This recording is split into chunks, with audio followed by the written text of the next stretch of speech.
Uhali gani mtazamaji wa TVE, karibu katika taarifa ya habari. Tukujuze yale yaliyojiri tuliokuandalia kutoka chumba cha habari. Mimi ni Miriam Mlaponi, nitakusomea habari za kitaifa. Habari za biashara zitasomwa na Muhammad Jamal na habari za kimataifa zitaletwa kwenu na Roman Shirima. Kifuatacho ndani ya TVE habari. Serikali yakabidhi hundi ya shilingi bilioni 200 kwa ajili ya kuwasaidia wananchi kiuchumi. Katika biashara zaidi ya shilingi trilioni 1.2 zinapotea kila mwaka kutokana na matumizi ya pombe haramu nchini. Na katika habari za kimataifa, Urusi yasema mazungumzo ya kumaliza vita baina yake na Ukraine yamepiga hatua. Karibu mtazamaji wa TVE na moja kwa moja tuanzie. Mjumbe wa kamati kuu ya halmashauri kuu ya CCM na mlezi wa CCM mkoa wa Dodoma, makamu wa rais wa Jamhuri ya Muungano wa Tanzania Mheshimiwa Balozi Dr. Emmanuel Nchimbi amewaasa wanachama wa Chama cha Mapinduzi kuhakikisha kwamba wanatimiza wajibu wa msingi wa kuhudumu wa kuhakikisha CCM inakuwa chama cha Watanzania na kimbilio lao. Makamu wa rais ameyasema hayo wakati akiongoza maadhimisho ya miaka 49 ya Chama cha Mapinduzi yaliyofanyika wilaya ya Chemba mkoani Dodoma leo tarehe 5 Februari 2026. Amesema wakati CCM ikitimiza miaka 49 bado Watanzania wana imani na chama hicho, imani iliyodhihirishwa kwa kuchaguliwa kuongoza nchi. Amesema ni lazima kwa viongozi wakiwamo wabunge, madiwani, viongozi wa vitongoji na mitaa kuibeba na kuisimamia ilani ya CCM, kwani imetafsiri kwa vitendo nia ya chama hicho kuleta maendeleo. Aidha, amesema chama hicho kinapaswa kuendelea kuwa mfano wa siasa safi kwa kujiepusha na siasa za fitina na kuchafuana. Ameongeza kwamba ni muhimu kwa wanachama wa CCM wote kwa matendo na maneno yao kuhakikisha wanajenga chama hicho. Tunashukuru kwa miaka 49 bado Watanzania wana imani na Chama cha Mapinduzi, na imani hii imedhihirishwa na kuchaguliwa tena kuaminiwa kuongoza nchi yetu. Lakini nataka nitoe wito kwetu sote kwamba wajibu wa kuhakikisha kwamba chama chetu kinaendelea kuwa chama cha Watanzania ndio wajibu wa kwanza na wa kudumu. Mwana CCM, kiongozi wa CCM, katika kila unachofanya na kutenda, angalia kitachangia vipi katika maendeleo ya nchi yetu, kitachangia vipi katika maendeleo ya chama chetu. Makamu wa rais amesema wakati chama hicho kikielekea katika uchaguzi wa chama kuanzia ngazi ya shina hadi taifa mwaka 2027, ni muhimu sasa wanachama wa CCM kuanza kujiandaa kuelekea huko kwa kuzingatia mambo muhimu na ya msingi, ikiwamo kusimamia maadili, umoja na mshikamano wa CCM, kuendeleza amani na utulivu na kukubali kuwa uongozi ni utumishi wa kutumikia watu. Katika hatua nyingine, makamu wa rais amekagua maendeleo ya chuo cha VETA wilaya ya Chemba, ambapo amepongeza maendeleo ya chuo hicho kwa kuwa na miundombinu ya kisasa na vifaa vya kisasa vya kujifunzia vitakavyowasaidia wanafunzi katika kujifunza kwa vitendo, hivyo kupata ujuzi utakaoweza kuwasaidia vema. Maadhimisho hayo yamehudhuriwa na viongozi mbalimbali wa Chama cha Mapinduzi, wabunge pamoja na wananchi kutoka maeneo mbalimbali ya mkoa wa Dodoma. Kwa Waziri Mkuu Dr. Mwigulu Nchemba amesema Rais Dr. Samia Suluhu Hassan ametoa kiasi cha shilingi bilioni 200 kama alivyoahidi kwa ajili ya kuwawezesha makundi ya vijana, wanawake na watu wenye ulemavu, ikiwa ni utekelezaji wa ahadi ya kuwawezesha vijana ndani ya siku 100 za uongozi wake. Ulaki Msola ametuandalia taarifa zaidi. Waziri Mkuu ameyasema hayo jijini Dodoma wakati wa hafla ya kukabidhi hundi ya fedha ya shilingi bilioni 200 Waziri wa maendeleo ya vijana, ikiwa ni kwa ajili ya kutekeleza ahadi ya rais ya kuwezesha makundi ya vijana na wanawake, ambapo amesisitiza serikali itaendelea kutoa ruzuku pamoja na kutenga fedha kwa ajili ya programu mbalimbali za kusaidia maendeleo ya kiuchumi ya wananchi. Aidha, Dr. Nchemba amesisitiza kuwa taasisi zote ikiwemo benki zitakazotumika kwa ajili ya kutoa mikopo hiyo zinapaswa kuweka mazingira wezeshi pamoja na kutoa mikopo kwa njia ya kulea makundi ya vijana na wanawake ili waachane na mikopo yenye riba kubwa maarufu kama kausha damu. Hafla ya leo imeendelea kuonesha kwamba Mheshimiwa Rais Daktari Samia Suluhu Hassan si tu kuwa ni kiongozi mwenye maono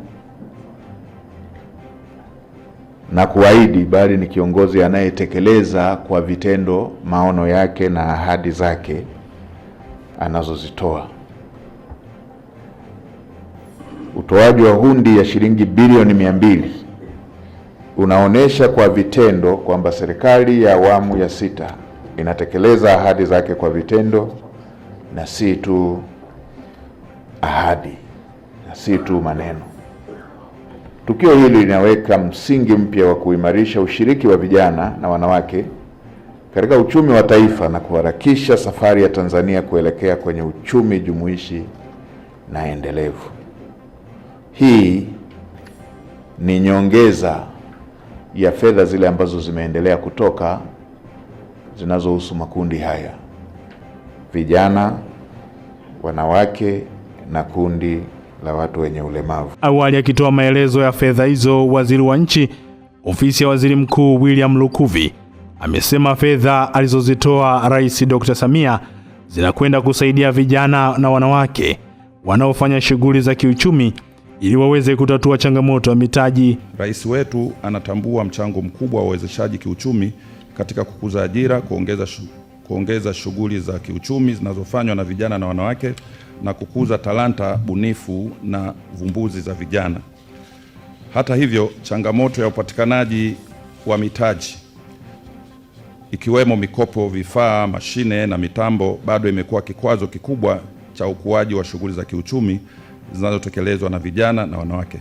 Kutokana na changamoto hiyo, Mheshimiwa Dr. Samia Suluhu Hassan, Rais wa Jamhuri ya Muungano wa Tanzania, ameongeza fedha shilingi bilioni 200 kwa ajili ya kuwawezesha vijana na wanawake. Hundi hiyo waziri mkuu ameipokea kutoka Wizara ya Fedha kisha kumkabidhi waziri wa nchi ofisi ya Rais maendeleo ya vijana Joel Nanauka katika hafla ambayo imefanyika jijini Dodoma na kuhudhuriwa na viongozi wa serikali ikiwemo mawaziri kutoka wizara mbalimbali. Asante sana Goodluck Msolla kwa taarifa hiyo.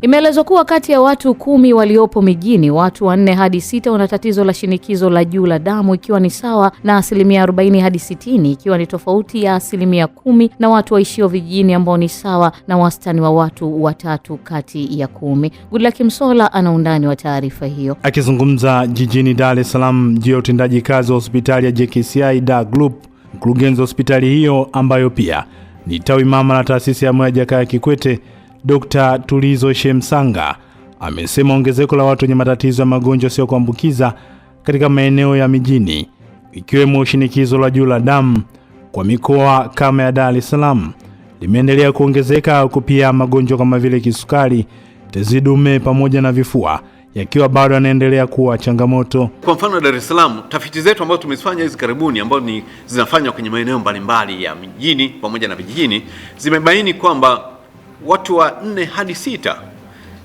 kwa maeneo ya mijini wanakuwa na shinikizo la damu kwa watu wazima. Kwa wale watu wa vijijini ni 3 hadi 4 wanakuwa na shinikizo la damu.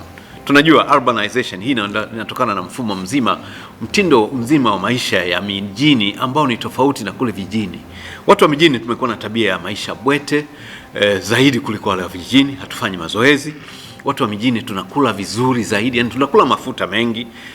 Huo sio ulaji mzuri. Tunakula vyakula vyenye mafuta mengi, tunakula chumvi nyingi. Hatufanyi mazoezi. Tunakuwa na uzito kupindukia. Tunatumia sana pombe, tunatumia sigara na vitu vingine. Hivi vyote ni viashiria vya afya mbaya kwa maeneo ya mjini. Hivi vyote vinaendana kabisa na tafiti zetu ambazo zimeendelea kuonyesha kwamba viashiria vya haya magonjwa vinakuwa vya juu sana. Kuhusu JKCI Da Group, Dr. Tulizo amesema kwa mwaka 2025 wamefanikiwa kuona wagonjwa zaidi ya 180,000 huku kwa siku akiwa wanaona wagonjwa zaidi ya 600 licha ya ufinyu wa eneo pamoja na uchache wa watumishi. Taasisi ya Moyo Jakaya Kikwete Da Group imetoa huduma za upimaji kwa matibabu ya magonjwa mbalimbali kwa watu wasiopungua 138,000, ambapo kati ya hao watu wazima walikuwa 124,000 na 13,700 walikuwa ni watoto wa umri mbalimbali wenye maradhi mbalimbali. Kati ya hawa watu 4,000 walipewa huduma za kuhitaji kulazwa na kupewa vitanda na kuweza kutibiwa. Ukilinganisha na mwaka uliopita nyuma, mwaka mmoja baada ya sisi kuwa tumechukua, kumbuka sasa ni mwaka wa 3, taasisi iliona wagonjwa pungufu ya kama 5,000 hivi. Dr. Tulizo pia ameeleza kuwa kutokana na kasi ongezeko la wagonjwa katika hospitali hiyo hasa kutoka maeneo ya pembezoni na mikoa jirani ikiwemo ile ya Pwani, wamelazimika kuanza ujenzi wa jengo la ghorofa 10 litakalokuwa na uwezo wa kuhudumia wagonjwa 1000. Asante sana Goodluck Msolla kwa taarifa hiyo. Serikali imewataka watekelezaji wote wa miradi 39 ya utafiti wa tabia nchi inayoratibiwa na Tume ya Sayansi na Teknolojia COSTECH kuhakikisha miradi hiyo inasimamiwa kwa ukaribu mkubwa na kila shilingi ya fedha za umma inatumika kwa malengo yaliyokusudiwa. Zaidi tuungane na Pendo Mangala kutoka Dodoma. Wito huo umetolewa Februari 5 mwaka 2026 jijini Dodoma na Naibu Katibu Mkuu wa Wizara ya Elimu, Sayansi na Teknolojia, Profesa Daniel Mushi, aliyemwakilisha Waziri wa Elimu, Sayansi na Teknolojia Profesa Adolfu Mkenda wakati wa mkutano wa mwaka wa mapitio ya maendeleo ya utafiti wa mpango wa utafiti wa tabia nchi wa COSTECH. Taasisi zinazosimamia miradi hiyo, kwa maana ya taasisi mlizotoka ni watafiti, zisimamie kwa ukaribu sana miradi hiyo. Kila shilingi iende kunako stahili. Kila shilingi iliyotolewa kwa madhumuni haya ielekezwe kunako stahili. Pili, COSTECH ihakikishe inasimamia vema fedha za utafiti na iratibu uwasilishwaji wa matokeo ya utafiti kwa makundi yote ya wadau, kwa maana ya dissemination, ili matokeo hayo yaweze kutumika. Aidha, Profesa Mushi amesisitiza kuwa mabadiliko ya tabia nchi ni janga linalogusa nyanja zote za maisha, ikiwemo kilimo, afya, nishati, miundombinu, maliasili pamoja na mifumo ya kijamii na kiuchumi. Hivyo tafiti zinazofanyika zinapaswa kuwa za vitendo na kulenga kutoa suluhisho endelevu. Tunategemea tupate local solution to local problems.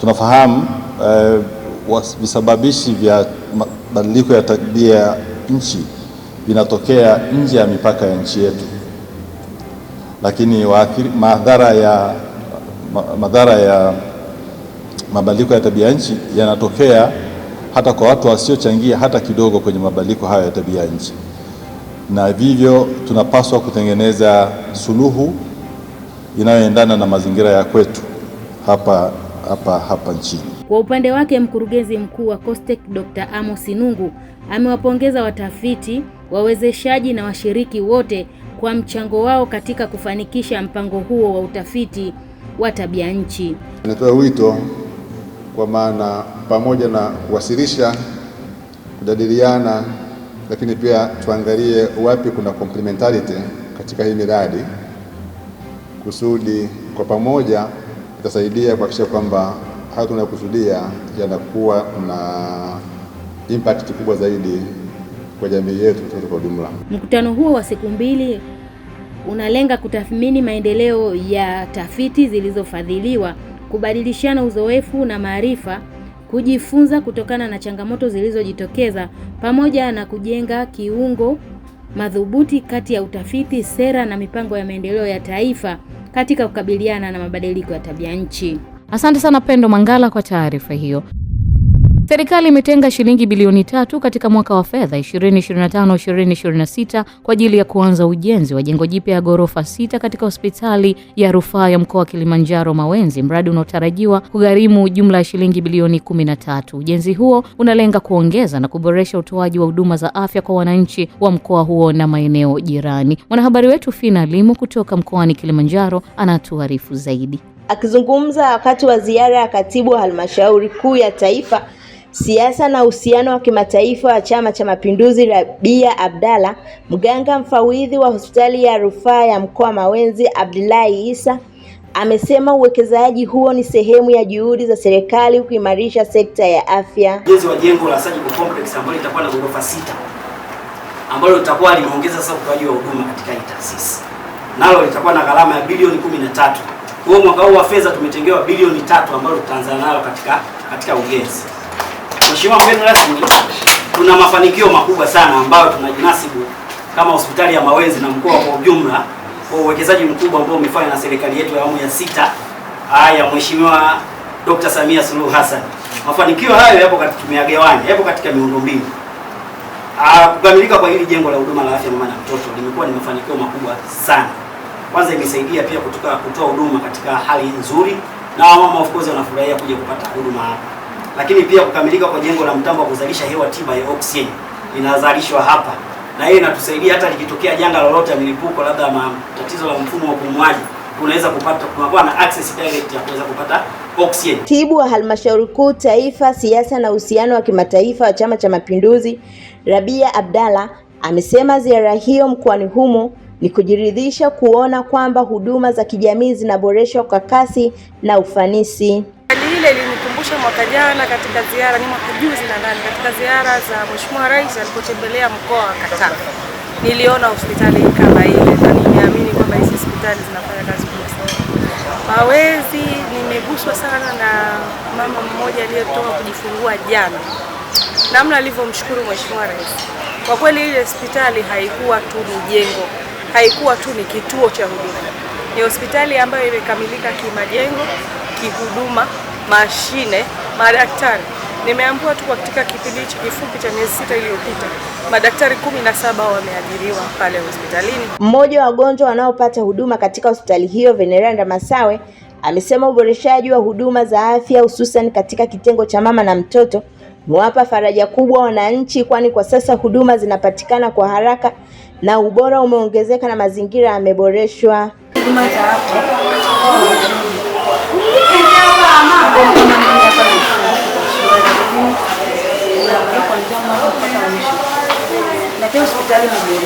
fanyika hospitalini hapo, ikiwa ni sehemu ya maadhimisho ya miaka 49 ya Chama cha Mapinduzi CCM, ambapo serikali imeendelea kuwekeza kwa kiasi kikubwa katika hospitali hiyo. Asante sana Fina Limo kwa taarifa hiyo.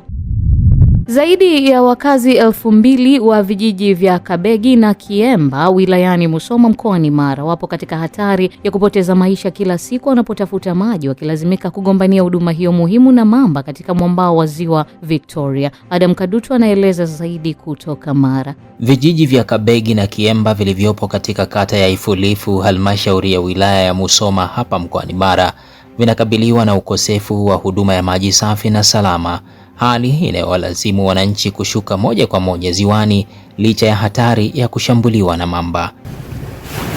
Kutokana na ukosefu wa visima au mradi wa maji, wananchi hawa hususan wanawake na watoto hulazimika kutumia mwambao wa Ziwa Victoria kama chanzo kikuu cha maji ya kunywa na matumizi ya nyumbani, hali inayowaweka katika hatari ya kushambuliwa na wanyama wakali hususan mamba. Maji ni ya shida. Kwanza wanawake, watoto wanashikwa na mamba, wanawake wanashikwa na mamba. Angalau akitusogezea huduma ya maji tunaweza kujikwamua na kuepukana na mambo ya kushikwa na mamba ziwani. Ziwa letu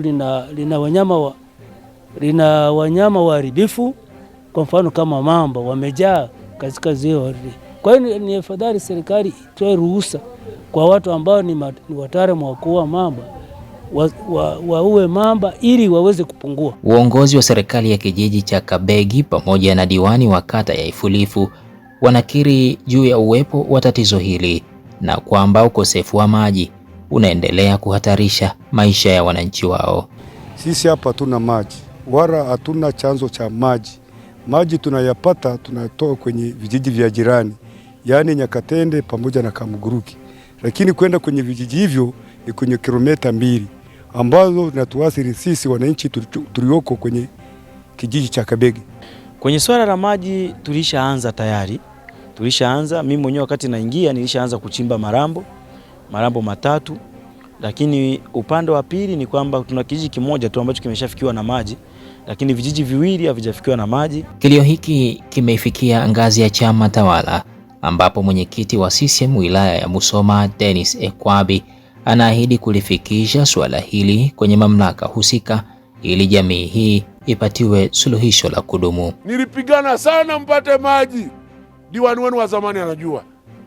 Walikuja Muwasa, bei ikawa kubwa ya maji.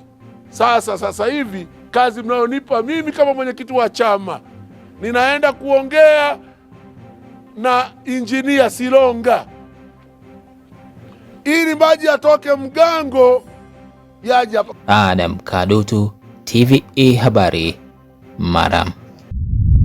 Mamlaka ya hali ya hewa nchini TMA imetoa utabiri wa mwelekeo wa msimu wa mvua za masika kwa kipindi cha kuanzia mwezi Machi hadi mwezi Mei mwaka 2026. Utabiri unaonesha uwepo wa mvua za wastani hadi juu ya wastani kwa baadhi ya maeneo, huku maeneo mengine yakitarajiwa kupata mvua za wastani hadi chini ya wastani. Mrisho Mapeo ameandaa taarifa hiyo. Akizungumza jijini Dar es Salaam wakati akitoa utabiri huo, mkurugenzi wa mamlaka ya hali ya hewa nchini TMA, Dr. Ladislaus Changa, amesema maeneo ya magharibi mwa ziwa Victoria yanayojumuisha mikoa ya Kagera na Geita, mvua zinatarajia kuwa za wastani hadi juu ya wastani.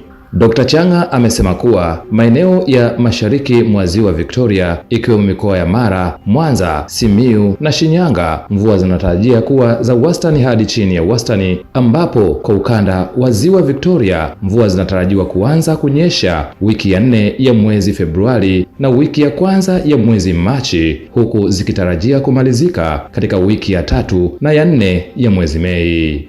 Kwa upande wa pwani ya kaskazini inayojumuisha mikoa ya Dar es Salaam, Tanga, Pwani, kaskazini mwa mkoa wa Morogoro, visiwa vya Mafia pamoja na visiwa vya Unguja na Pemba, Dr. Changa amesema mvua zinatarajia kuwa za wastani hadi juu ya wastani, zikitarajia kuanza kunyesha wiki ya 2 ya mwezi wa Machi na kuisha wiki ya 4 ya mwezi Mei na wiki ya kwanza ya mwezi Juni.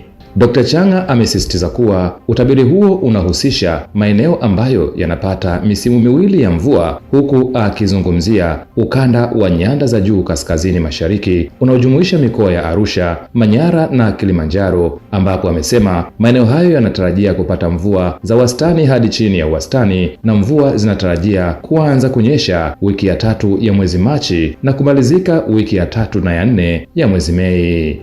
Katika ukanda wa ziwa Victoria tunatarajia kwamba mvua zitaanza katika wiki ya 4 ya mwezi Februari na wiki ya kwanza ya mwezi Machi 2026, na kwamba mvua zitaweza kuisha katika wiki ya 3 na ya 4 ya mwezi Mei. Kwa upande wa nyanda za juu kaskazini mashariki ambayo inajumuisha mikoa ya Arusha, Manyara pamoja na Kilimanjaro, haya maeneo tunaona na tunatarajia kwamba yatapata mvua za wastani kwenda chini kidogo ya wastani, na mvua tunatarajia zitaanza katika wiki ya 2 na ya 3 ya mwezi Machi 2026 na kuisha katika wiki ya 4 ya mwezi Mei 2026. Sanjari na hayo, Dr. Changa ametoa ushauri kwa makundi mbalimbali ya watu ikiwemo wakulima, wafugaji, wavuvi, sekta za usafiri, afya na ujenzi kuchukua tahadhari ya kukabiliana na athari zinazoweza kujitokeza. Maeneo yanayotarajiwa kupata mvua za wastani hadi chini ya wastani yanaweza kukumbwa na upungufu wa unyevu na hivyo kuathiri ukuaji wa mimea na kusababisha upungufu wa mavuno. Lakini vile vile wadudu waharibifu na magonjwa ya mimea yanayoendana na hali ya ongezeko la unyevu yanatarajiwa pia kujitokeza. Sasa ushauri katika sekta ya kilimo na usalama wa chakula ni pamoja na kuwasisitiza wakulima kuandaa mashamba kwa wakati, lakini vile vile kutumia pembejeo husika kwa kuzingatia hali ya unyevu wa udongo. Na pili, tunaendelea kushauri kwamba wakulima waweze kutumia mbinu bora na teknolojia za kuzuia maji kutuama shambani na pia kuzuia mmomonyoko wa udongo na upotevu wa rutuba kutokana na kutuamisha maji kwa muda mrefu au mafuriko. Mradi wa vituo vya huduma pamoja umefikia 90% kwa makundi ya aina yote ikiwamo watu wenye ulemavu. Kutoka Dar es Salaam, Goodluck Msola anatuarifu zaidi. Meneja wa shirika la posta mkoa wa Dar es Salaam Paul Mshanga amesema hayo Februari 5 jijini Dar es Salaam wakati wa kikao baina ya maofisa wa Wizara ya Mawasiliano na Teknolojia ya Habari sanjari na maofisa kutoka Ofisi ya Rais Utumishi, kikao kilichofanyika baada ya ziara ya ukaguzi. Akizungumza na waandishi wa habari, Mshanga amesema mradi huo umekuja muda mwafaka kwa sababu utahudumia Watanzania wengi ambao watapata huduma zote muhimu sehemu moja. Huu mradi wa huduma pamoja kwa shirika la posta ni mradi ambao umekuja muda sahihi sana kwa sababu sasa hivi teknolojia inakimbia kwa kasi na wateja wanaweza kuaccess vitu vya posta kupitia kwenye mtandao bila kufika posta.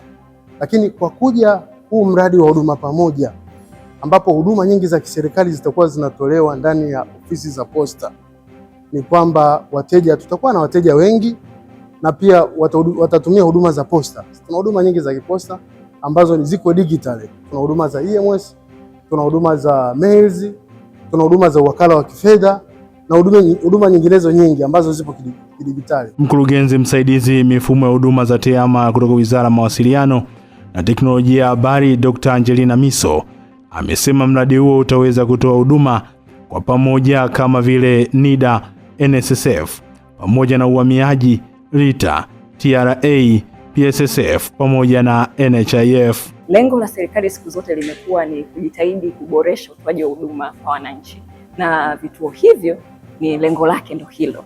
Sasa sisi tumekuja hapa kama timu kutoka Ofisi ya Rais Utumishi pamoja na Wizara ya Mawasiliano, ambapo kwa pamoja tunaangalia ni namna gani vituo hivi vinaweza kuaccommodate watu wa makundi ya anuai ama diversified groups.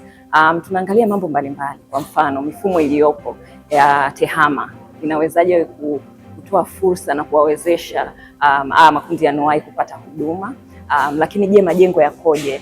Yana ramps ama maeneo ya kuingilia ambayo yanawezesha watu wenye wheelchair, watu ambao wana makundi maalum wanawezaje kupata huduma kwa wepesi na kwa urahisi zaidi ili wasikae muda mrefu kwenye madirisha haya. Mfumo huo ulizinduliwa Septemba 2, 2021 na Waziri Mkuu wakati huo Kassim Majaliwa katika viwanja vya makao makuu ya Shirika la Posta vilivyopo jijini Dar es Salaam.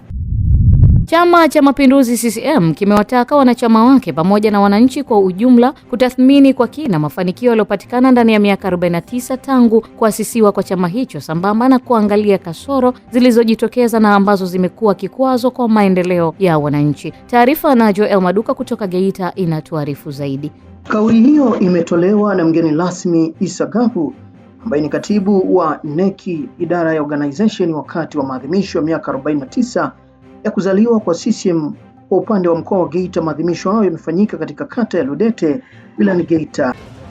Ni waombe tutumie miaka hii 49 kutazama mafanikio yetu mengi na mazuri, wakati huo huo tukatizame kasoro ndogo zinazowakera wananchi wetu ili waendelee kutupa imani na tegemeo lao kwao kwa chama chetu. Kwa upande wake mwenyekiti wa CCM mkoa wa Geita Nicolaus Kasendamila amesema kuwa baada ya uchaguzi kukamilika ni wajibu wa wanachama wa CCM kuhakikisha wanasimamia serikali ili itekeleze kamilifu ilani ya chama kwa manufaa ya wananchi. Uchaguzi umekwisha, tufanye mambo mawili wana CCM. Jambo la kwanza, tuisimamie serikali yetu itekeleze ilani yetu. Lakini jambo la pili, tuendelee kuipongeza serikali yetu mahali inapofanya vizuri. La nne na la mwisho, serikali ya mkoa wa Geita chini ya Mheshimiwa Shigera, Chama cha Mapinduzi, tunawashukuru sana na tuwatake sasa, uchaguzi umekwisha, katekelezeni ilani kwa kuwa watendaji wazuri wa kuwahudumia Watanzania. Aidha, viongozi mbalimbali wakiwemo wa mkoa na kata wametumia maadhimisho hayo kuelezea mafanikio yaliyopatikana ndani ya siku 100 za awali za utekelezaji wa ahadi zilizotolewa na Rais wa Jamhuri ya Muungano wa Tanzania Samia Suluhu Hassan. Rais Samia aliahidi kupeleka umeme kwenye vitongoji ndani ya mkoa wetu wa Geita. Tayari tumeletewa fedha bilioni 61. Tunapeleka vitongoji 528 ili tuhakikishe umeme unapatikana kwenye vitongoji. Tunaenda kuvuka 60%, tunakwenda kwenye 70%. Ukisema kwenye maji ndio usiseme. Tunaleta maji hapa kutoka Ziwa Victoria, na safari yetu ni kupeleka Bukombe, ni kupeleka Mbogwe. Maanake vijiji vyetu vyote hivi tunaunganisha na upatikanaji wa umeme kutoka kwenye Ziwa Victoria. Yetu ya Rudete imeweza kutuletea shule 5 shule za sekondari, imeweza kutuletea shule za msingi 11 mpaka sasa kwenye kata yetu. Chama cha Mapinduzi CCM kilianzishwa rasmi tarehe 5 Februari mwaka 1977 kufuatia muungano wa vyama viwili vya TANU cha Tanzania Bara na ACT cha Zanzibar, lengo la kuimarisha umoja wa kitaifa, mshikamano, maendeleo ya wananchi. Tangu kuasisiwa kwake, CCM kimekuwa kikiongoza serikali ya Jamhuri ya Muungano wa Tanzania na kutekeleza sera za mipango mbalimbali ya maendeleo katika nyanja za kiuchumi, kijamii na kisiasa. Mtazamaji, hii ni taarifa ya habari. Mimi ni Miriam Mlaponi, tupate mapumziko mafupi kisha tutaendelea na taarifa ya habari.